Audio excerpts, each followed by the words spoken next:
মসজিদের ভেতরে বড় বড় প্লেটে সাজানো বাহারি সব ইফতারি। ইফতারের আধা ঘন্টা আগে থেকে ইফতার সাজাতে শুরু করেন খাদেমরা। সাজানো হয়ে গেলে মুসল্লিরা সারিবদ্ধভাবে বসেন। ইফতারের সময় ঘনিয়ে আসার সঙ্গে সঙ্গে মুসল্লির সংখ্যাও বাড়তে থাকে। এক একটি থালার চারপাশে 4 জন করে মুসল্লি বসেন। বগুড়া শহরের বাইতুর রহমান সেন্ট্রাল জামে মসজিদে এমন সম্প্রীতির পরিবেশ দেখা যায় ইফতারের আগ মুহূর্তে। ধনী গরিব শ্রেণী ভেদাভেদ ভুলে একসঙ্গে 7 শতাধিক মানুষ ইফতার করেন। আয়োজকরা জানান, মুসল্লি বাড়লে ইফতারের পরিমাণও বাড়িয়ে দিবেন তারা। 1.5 যুগেরও বেশি সময় ধরে সম্প্রীতির বন্ধনে এমনভাবে ইফতারের আয়োজন করা হচ্ছে। প্রায় 18 বছর যাবত আমরা ইফতার মাহফিলের আয়োজন পরিচালনা করে আসছি। এবারও হচ্ছে।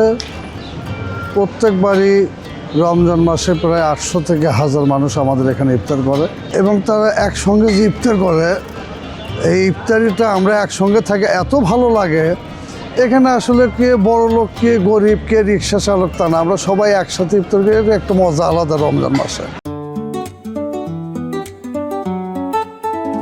সবচেয়ে আপডেটেড ফিচার্স নিয়ে 140টিরও বেশি দেশে কনকাফ ফ্রেঞ্চ। জোহরের নামাজের পর থেকে মসজিদের স্বেচ্ছাসেবীদের এই কর্মযজ্ঞ শুরু হয়। আর স্বেচ্ছাসেবকেরা প্লেটে ইফতার সামগ্রী সাজাতে শুরু করেন আসরের নামাজের পর থেকে। সাধারণ মানুষের জন্য সব শ্রেণীর লোকে খেতে পারবে। 3 বছর ধরে আছি, আলহামদুলিল্লাহ মানুষের সেবা করতে ভালো লাগে। ওজার প্রথম থেকে শুরু করে চাঁদ ওঠা পর্যন্ত আমার রান্না চলে।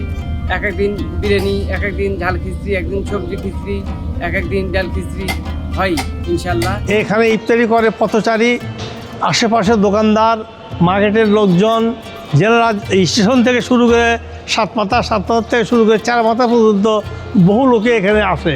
প্লেটে খেজুর, ছোলা, পেঁয়াজু, বড়ই, বিরিয়ানি বা খিচুড়ি ও শরবত থাকে। কেউ কাউকে চেনেন না, অথচ পাশাপাশি বসে ইফতার করছেন। সবার একটাই পরিচয়, রোজাদার ধর্মপ্রাণ মুসল্লি।